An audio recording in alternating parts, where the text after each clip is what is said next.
বিসমিল্লাহিররহমানিররহিম। Deer learners, আসসালামু আলাইকুম। Hope you all are fine today. আজকে আমরা আলোচনা করব মূলত প্রিফার ভার্ব নিয়ে। তো এই প্রিফার ভার্ব নিয়ে আপনাদের মধ্যে অনেক কনফিউশন দেখা দিয়েছে যে আসলে প্রিফার এই ভার্বটির পরে জিরান্ড আইনযুক্ত ভার্ব বসবে নাকি ইনফিনিটিভ বসবে, এই বিষয়টা নিয়ে আপনাদের অনেক কনফিউশন দেখা দিয়েছে। তো আমি মোহাম্মদ নাঈম হোসেন চলে এসেছি আপনাদের আজকের এই কনফিউশনটি দূর করে দিতে। তো চলুন আমরা এই প্রিফার শব্দটির পরে বিভিন্ন ভার্বের ব্যবহারগুলো নিয়ে একটু আলোচনা করি। তো সর্বপ্রথমে লক্ষ্য করুন, প্রিফার ডুইং সামথিং। প্রিফারের পরে ভার্বটি কি কি রূপে থাকতে পারে সেগুলো আমরা দেখব।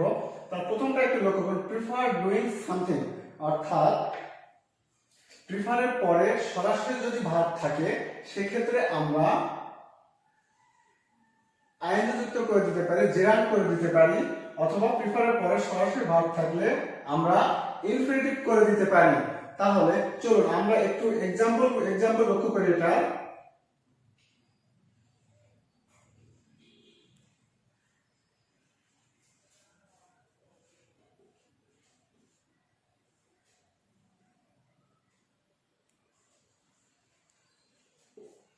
একটি বাক্য লিখেছি, দেখেন, আই প্রিফার, ভার্ব দেওয়া আছে লিভ দেয়ার। তাহলে এটাকে আমরা দুই ভাবে উত্তর করতে পারি। এই অনুযায়ী দেখেন, আই প্রিফার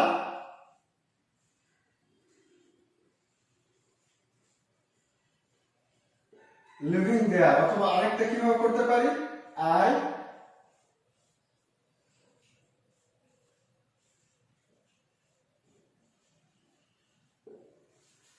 দেখুন এই জায়গাটা আমি লিখেছি যে দুই ভাবে আমরা এই পরিবর্তনটা করতে পারি। আই প্রিফার লিভ দেয়ার, ব্র্যাকেটে লিভ আছে ভার্ব, সেই ভার্বটা দেখুন আই প্রিফার লিভিং দেয়ার, অথবা I prefer to live there. এই ক্ষেত্রে এই দুইটাই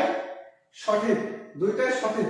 তাহলে আমরা প্রিফার ভার্বের পরে সরাসরি যদি ভার্ব থাকে, প্রিফার এই ভার্বটির পরে সরাসরি যদি একটি ভার্ব থাকে, সেই ভার্বকে আমরা কি করব, হয় জিরান্ড করে দিব, অর্থাৎ আইনযুক্ত, হয় আমরা সেটার সাথে আইনযুক্ত করে দিব, অথবা কি করব, ইনফিনিটিভ করে দিব।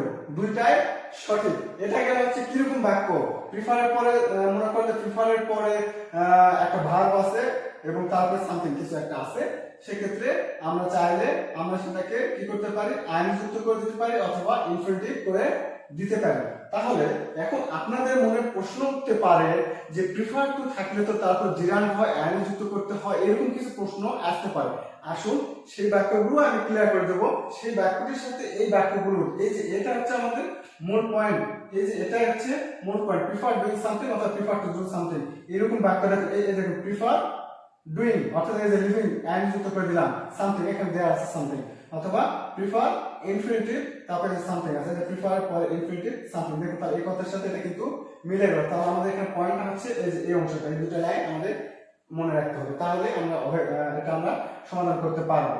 তো চলুন প্রিফার আরো কিছু বাক্য আমরা একটু লক্ষ্য করব এখন। তাহলে সেই বাক্যগুলো কেমন দেখুন।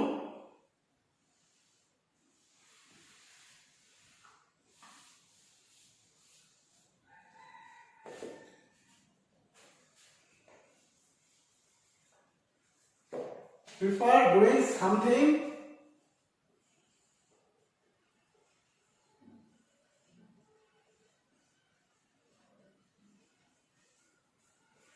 prefer doing something to doing something, অর্থাৎ এবার দেখুন আপনারা যে টুর কথা বলেন, প্রিফার টু, এবার কিন্তু প্রিফার টুটা চলে আসলো। তো এরকম ক্ষেত্রে এই টুর আগে, এরকম ক্ষেত্রে যদি প্রিফার টু থাকে এবং তার প্রিফার টুর আগে একটা ভার্ব থাকবে, পরে একটা ভার্ব থাকবে, এরকম ক্ষেত্রে যদি হয় তাহলে দুইটা ভার্বের সাথে আইনযুক্ত হবে।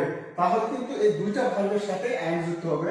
আমি একটু এক্সাম্পল লিখি, তাহলে তো আপনাদের আরো একটু ক্লিয়ার হয়ে যাবে।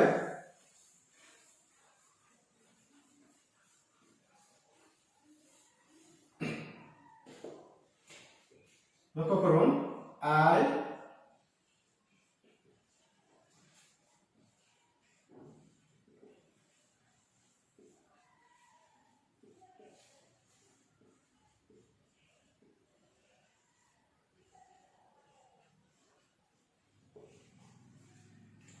দেখুন এই বাক্যটা দেখুন, I prefer taking tea to taking coffee.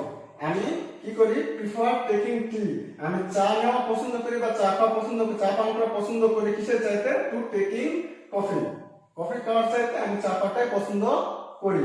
এই জায়গাতে লক্ষ্য করুন, আপনারা যদি বলেন প্রিফার টু পরে তো আইনযুক্ত ভার্ব হয়, হ্যাঁ আইনযুক্ত ভার্ব আছে না, এই যে প্রিফার, এই যে টু, তার সাথে এই যে এখানে আইনযুক্ত ভার্ব আছে কিন্তু দেখেন, তাহলে এই বাক্যটাতে আমি আইনযুক্ত করলাম, অথচ আগে একটা বাক্য বললাম I prefer to live there, I prefer to live there, এই বাক্যটি আর এই বাক্যটির সাথে তুলনা করেন, দেখুন বাক্যগুলো কিন্তু আলাদা। এটাই হচ্ছে আমাদের মূল থিম, যে বাক্যগুলো আলাদা। তাহলে এখানে টুর আগে একটা ভার্ব, দুইটা ভার্ব আছে কিন্তু দেখুন, দুইটা ভার্ব, এখানে একটা এখানে একটা, এরপরে একটা, তার প্রথমটাও কিন্তু আইনযুক্ত করা আছে, দ্বিতীয়টাও আইনযুক্ত করা আছে, কিন্তু আগেরটা কিন্তু আলাদা ছিল। আগেরটা কিন্তু এরকম সিন ছিল না, কিন্তু আগেরটা কিন্তু জাস্ট এই পর্যন্ত ছিল, এই পর্যন্ত সেটা একটা আলাদা ছিল, আলাদা ছিল না, কিন্তু শুধু আগেরটাতে কিন্তু আমি শুধু এই পর্যন্ত দেখছিলাম। তো এই পর্যন্ত যখন পাবো তখন প্রিফার এজ ডুইং সামথিং, এই যে প্রিফার ডুইং সামথিং। তারপর এই যে আরো একটা বাক্যে আরো একটা অংশ আছে, টুর পরে আবার একটা ভার্ব আছে, সামথিং কিছু আছে, তার সেক্ষেত্রে কিন্তু আইনযুক্ত করে দিয়েছি। দেখেন টুর পরে এখন আইনযুক্ত করে দিয়েছি। যেমন আরেকটা বাক্য লক্ষ্য করে, আই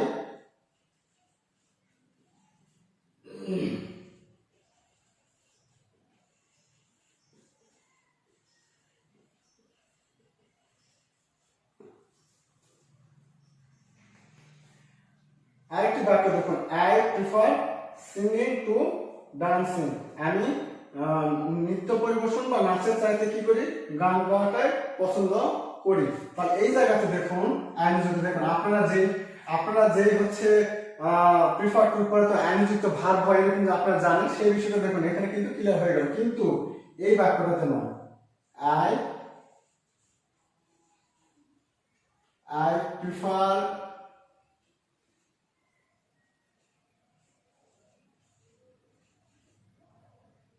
টু লিভ দেয়ার, এই বাক্যটি দেখুন, এই বাক্যটিতে ইনফিনিটিভ, এই বাক্য আর এই যে উপরে এই বাক্যটি দুটি কিন্তু আলাদা। উপরের বাক্যটিতে কি আছে দেখুন, টুর পরে আমরা আইনযুক্ত করে দিলাম প্রিফার টুর পরে, আর এখানে প্রিফার টুর পরে আমরা আইনযুক্ত করলাম না, প্রিফার টুর পরে আইনযুক্ত করলাম না, পার্থক্য হয়ে গেছে তাই না। এখানে কারণটা হচ্ছে এই যে টুর পরে আইনযুক্ত করলাম, তার আগে আরেকটা আইনযুক্ত, দুটা যে আইনের মধ্যে এখানে তুলনা, যত দুটা নামের মধ্যে তুলনা করা হচ্ছে। আর এখানে হচ্ছে প্রিফার টু, এই যে প্রিফার প্লাস ইনফিনিটিভ হবে, আবার হচ্ছে প্রিফার প্লাস আইনযুক্ত ভার্ব টু আইনযুক্ত ভার্ব, এখানে কিন্তু প্রিফার এর পরে আইনযুক্ত একটা ভার্ব টু, তারপর আইনযুক্ত আরেকটা ভার্ব আছে। এটা কার সাথে মিললো, এই যেটার সাথে মিললো, prefer doing something to doing something, এই যে প্রিফার ডুইং টু ডুইং। আবার এই সামথিংটা কিন্তু সবসময় এটা নাও থাকে, সামথিং কিছু নাও থাকতে পারে, জাস্ট আইনযুক্ত ভার্ব থাকতে পারে। যেমন এই বাক্যটা দেখুন, প্রিফার টেকিং, এই যে ডুইং সামথিং, এখানে কি আছে দেখুন, তারপর টু, তারপর এই যে ডুইং, এই যে টেকিং, ডুইং এর প্রোনাউন টেকিং, আর এই যে সামথিং বলতে কফি, এখানে কিন্তু একটা আছে, ওয়ার্ড আছে, কিন্তু এটা তো হয়তো বা নেই, না থাকতে পারে। এই সামথিং যে কিছু থাকবে আইনযুক্ত ভার্বের পরে, এই আইনযুক্ত ভার্বের পরে সামথিং থাকতে হবে, এরকম কিছু না। তো তাহলে এই যে এখন এই দুইটা বাক্যের মধ্যে এখন একটু কথা বলি, দেখুন I prefer taking tea to taking coffee, আর এখানে আরেকটা কি বললাম, I prefer singing to dancing. তো এই দুইটা বাক্যতে এই যে আইনযুক্ত ভার্ব, এই আইনযুক্ত ভার্বটি কি জিরান্ড নাকি পার্টিসিপল? অবশ্যই আমরা কি বলবো, জিরান্ড বলবো তাই না, যেটা যে প্রিফার এর পরে আইনযুক্ত ভার্ব জিরান্ড আমরা জানি তাই না। তাহলে এই জায়গাতে লক্ষ্য করুন যে টেকিং টি, এখানে আছে টেকিং কফি, আর এখানে আছে সিঙ্গিং ডান্সিং। তাহলে এখানে এই টেকিংটা হচ্ছে জিরান্ড আমরা জানলাম, বা এই টেকিংটাও জিরান্ড জানলাম, আবার এখানে সিঙ্গিং জিরান্ড, এখানে এই ডান্সিং জিরান্ড। কিন্তু যদি বলা হয় পার্টস অফ স্পিচ হিসাবে এগুলো কি, এই টেকিংটা কি বা সিঙ্গিং বা ডান্সিং এগুলো কি, তাহলে আমরা একটা কথা পূর্বে কিন্তু জেনেছি যে জিরান্ড যদি অবজেক্ট গ্রহণ করে, জিরান্ড যদি অবজেক্ট গ্রহণ করে তাহলে সেই জিরান্ডটি কি হয়, ভার্ব হিসেবে কাজ করে। তাহলে এখানে টেকিং, টেকিং নেওয়া, কি নেওয়া, টি, এই যে টি দেখুন কি দিয়ে প্রশ্নের উত্তরে আসে, তার মানে এই টেকিং এর অবজেক্টটা কি, এই জিরান্ড টেকিং এই শব্দটির অবজেক্টটি কি, এই টি, অর্থাৎ এই জিরানটি অবজেক্ট গ্রহণ করেছে, এই জিরানটি অবজেক্ট গ্রহণ করেছে, যার কারণে এই জিরানটি কি হয়ে গেল, ভার্ব হিসেবে কাজ করলো। অবশ্যই সেটা অফকোর্স নন ফাইনাইট ভার্ব হিসেবে কাজ করছে। তাহলে জিরান যদি, if gerund takes any object then it will be a non finite verb. তাহলে এখানে এই জিরান টেকিং শব্দটি কি, নন ফাইনাইট ভার্ব। আর এই নন ফাইনাল ভার্বের অবজেক্ট হচ্ছে এখানে টি আর পরেরটাতে কি কফি। কিন্তু এই জায়গাতে এই জিরানটি সিঙ্গিং এবং ডান্সিং এই জিরানগুলো কি অবজেক্ট গ্রহণ করেছে? না, এখানে কিন্তু কোনো অবজেক্ট গ্রহণ তারা করেনি। তাহলে এই সিঙ্গিংটি হচ্ছে নাউন হিসেবে কাজ করছে, এই ডান্সিংটি হচ্ছে নাউন হিসেবে কাজ করছে। তাহলে এই যে মাঝখানে এই লাইনটিতে I prefer singing to dancing, here singing and dancing works as a noun, noun হিসেবে তারা কাজ করছে এখানে। কিন্তু আগেরটাতে নাউন হিসেবে কাজ করার কোনো সুযোগ নেই, কেননা এই জিরানটি কি করছে? একটি অবজেক্ট গ্রহণ করছে। তাহলে এই দুটো বাক্য এই সামথিংটি থাকতেও পারে নাও পারে, এটা নিয়ে আপনার কনফিউশন হবে না। সামথিং থাক বা না থাক কোনো সমস্যা নেই। প্রিফারের পরে আইনযুক্ত ভাব টু, তারপর আবার একটা আইনযুক্ত ভাব, এরকম প্রিফারের পরে আইনযুক্ত ভাব টু আইনযুক্ত ভাব। কিন্তু এখানে কি এরকম ছিল? প্রিফারের পরে আইনযুক্ত ভাব ছিল, আইনযুক্ত ভাব কিন্তু এখানে ছিল না।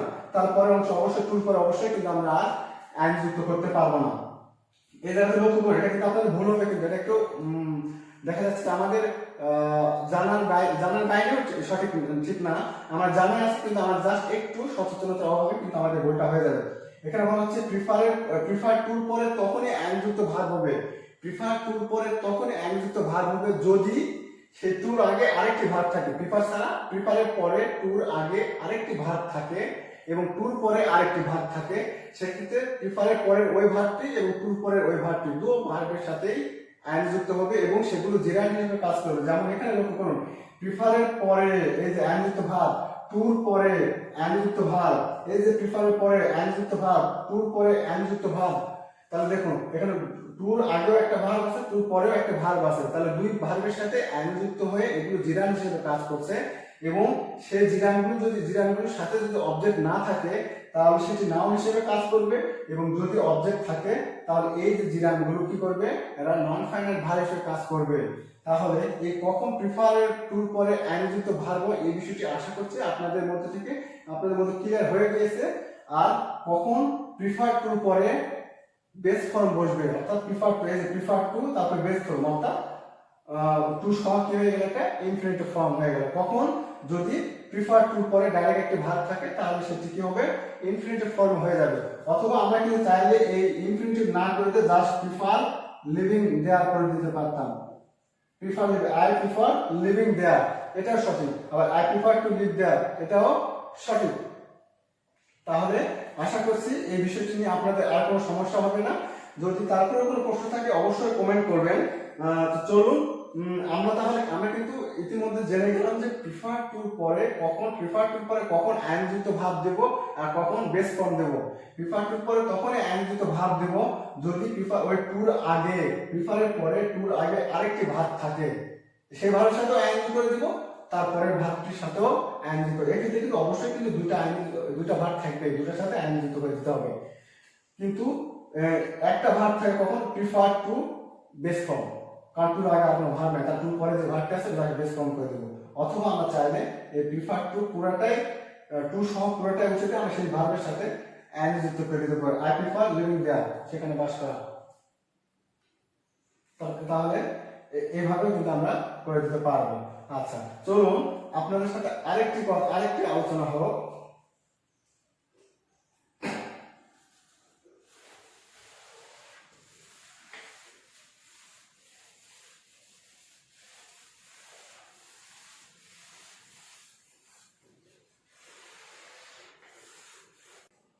এরপরে আমরা প্রিফারের আরেকটি ব্যবহার দেখব। লক্ষ্য করুন, প্রিফার প্লাস ইনফিনিটিভ অথবা জিরান সামথিং কিছু থাকতে পারে, প্লাস রাদার দেন থাকবে এবং রাদার দেনের পরে একটি ভার্ব থাকবে। এরকম একটি বাক্য লক্ষ্য করুন, আই প্রিফার সিট, ব্র্যাকেটে একটি ভার্ব আছে sit here rather than walk. এভাবে লিখে রাখছি, জাস্ট এটাকে আমরা সলভ করব। তো এরকম ক্ষেত্রে লক্ষ্য করুন, এই যে প্রিফারের পর সরাসরি একটি ভার্ব আছে, এখানে ভার্ব আছে, সেক্ষেত্রে আমরা কি শিখলাম যে আমরা চাইলে সেটাকে ইনফিনিটিভ করে দিতে পারি অথবা চাইলে সেটাকে আমরা জিরান্ড করে দিতে পারি। I prefer sitting here rather than, অথবা I prefer to sit here rather than, এইভাবে দুই ভাবে আমরা করতে পারি। এবং এই যে এই রাদার দেনের পরে ভার্বের বেস ফর্ম বলবে, এই রাদার দেনের পরে ভার্বের বেস ফর্ম বলবে। তাহলে কি দাঁড়ালো? I prefer to sit here rather than walk, আমি হাঁটার চেয়ে এখানে বসে থাকাটাই পছন্দ করি। আবার I prefer sitting here rather than walk, আমি হাঁটার চেয়ে এখানে বসে থাকা পছন্দ করি। তাহলে এরকম ক্ষেত্রে যদি হয় তাহলে এই রাদার দেনের পরে এরকম প্রিফারের সাথে এই যে রাদার দেনের একটা বাক্য এরকম আমরা পাবো, সেক্ষেত্রে আমরা রাদার দেনের পরে কি করতে পারি, বেস ফর্মটি বসে দিতে পারি এবং এখানে এই প্রিফারের ক্ষেত্রে আমরা কি করতে পারি, ইনফিনিটিভ করতে পারি, সিটিংও করে দিতে পারি, জিরানো করে দিতে পারি। তাহলে আজকে আমরা কিন্তু এই বিষয়টি ক্লিয়ার হয়ে গেলাম যে প্রিফার টু যুক্ত এই বাক্যগুলোতে কখন আমরা জিরান ব্যবহার করব অর্থাৎ টু পরে কখন আমযুক্ত ভাব দেব এবং কখন আমরা প্রিফারের পরে ইনফিনিটিভ ব্যবহার করব এবং প্রিফারের পরে সরাসরি কখন আমরা জিরান ব্যবহার করব। এই বিষয়গুলো আশা করি আপনাদের মধ্যে থেকে দ্বিধা ক্লিয়ার হয়ে গিয়েছে। তারপরে আপনাদের কোনো প্রশ্ন থাকলে অবশ্যই কমেন্ট করবেন, কমেন্টের মাধ্যমে কমেন্ট করবেন, আমি সেখানে আপনাদের সেই বিষয়টি ক্লিয়ার করার চেষ্টা করব। ততক্ষণ পর্যন্ত সবাই ভালো থাকবেন, পরবর্তী ক্লাসে আবার আপনার সাথে দেখা হবে। সবাই ভালো থাকবেন, সুস্থ থাকবেন, আল্লাহ হাফেজ।